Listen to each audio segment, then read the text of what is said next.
If you're lucky, you have a crisis.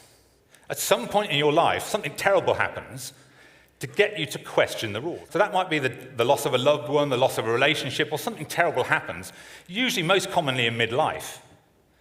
And you enter the stage, what we call the disease of meaning, is it starts to occur to you that there's something wrong with the picture of your life. I've been following all these rules, and it hasn't delivered.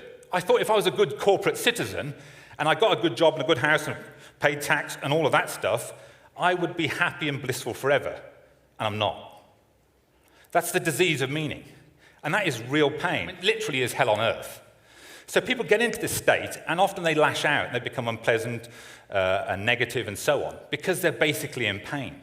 Now, there are two strategies to that pain. First strategy, much loved by students, anesthetic. Because if I can blot out the meaning of life, that kind of existential question, if I'm wasted on a Friday night, I don't have to think about that question about what's the meaning of all this. It just goes away as a question. So then some people do this every night. Some people do it every weekend, getting wasted, either through alcohol and drugs.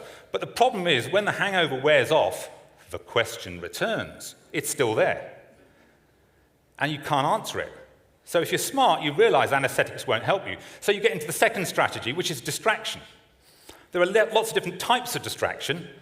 Now, that distraction can simply, you become a gym bunny, right? Let's pump some iron. Because while I'm feeling the burn, I don't have to think about the question. So I become the body beautiful, right? Stuck at the gym the whole time. Getting the kick on the endorphins and so on. But you realize that actually, when you get away from the gym, the question's there again. So the gym doesn't solve it. So you might use a very common strategy, sex, right? Because while I'm engaged in the intimacy of the sexual union, I don't have to think about the question because I'm too busy doing this. But you may have noticed that when the act is over, that bloody question comes back again, right? So some people go even more nuts. I'll have sex with 2 people, then a whole crowd, desperately trying to get away from this question that's bothering them, the meaning of their life. So if sex doesn't work, and it doesn't, ultimately, then you'll get into materialism.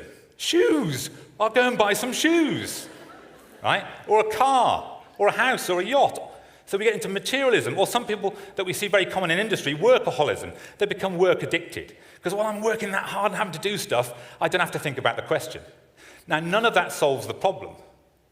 Because we mistakenly believe that the problem is out there, and the solution is out there, whereas the real problem is in here.